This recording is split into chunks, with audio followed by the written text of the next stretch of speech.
মন্ত্রিপরিষদ কেমন হবে এই নিয়ে ধারণা নেই কারোর, তবে মন্ত্রিপরিষদ বিভাগ বলছে ৬০ সদস্যের মন্ত্রিসভা হতে পারে, এখন পর্যন্ত এমনটাই চূড়ান্ত।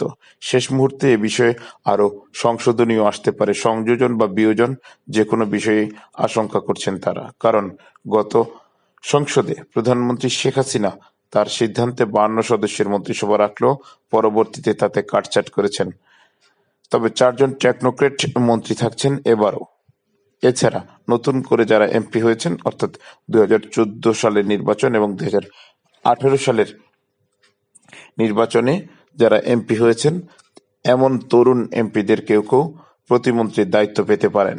এদিকে শরিক জোটের কে বা কারা মন্ত্রিত্ব পাবেন সে বিষয়েও কোনো ধারণা নেই শরিকদের মধ্যে। তাদেরও একটি কথা, শেখ হাসিনা যাকে যে দায়িত্ব দিবেন তারা সেটাই মেনে নেবেন।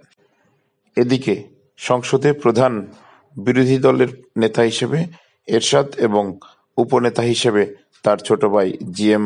কাদেরের নাম গণমাধ্যমের কাছে পাঠিয়েছেন হুসাইন মোহাম্মদ এরশাদ। এর মধ্য দিয়ে আপাতত এরশাদ নাটকের একটি জবনিকা হলো।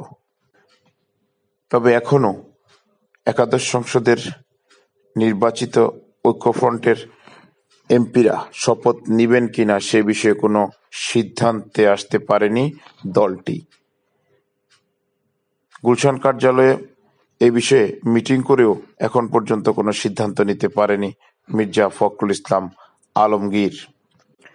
এদিকে গণতন্ত্র এবং সুশাসনের জন্য চলতি সংসদকে হুমকি স্বরূপ মনে করছেন সুশীল সমাজ বা বিশেষজ্ঞরা। কারণ এই সংসদে ১৮৩ জন ব্যবসায়ী রয়েছেন, যার মাত্র ৭% রাজনীতির সাথে যুক্ত, বাকিরা পুরোদস্তুর ব্যবসায়ী।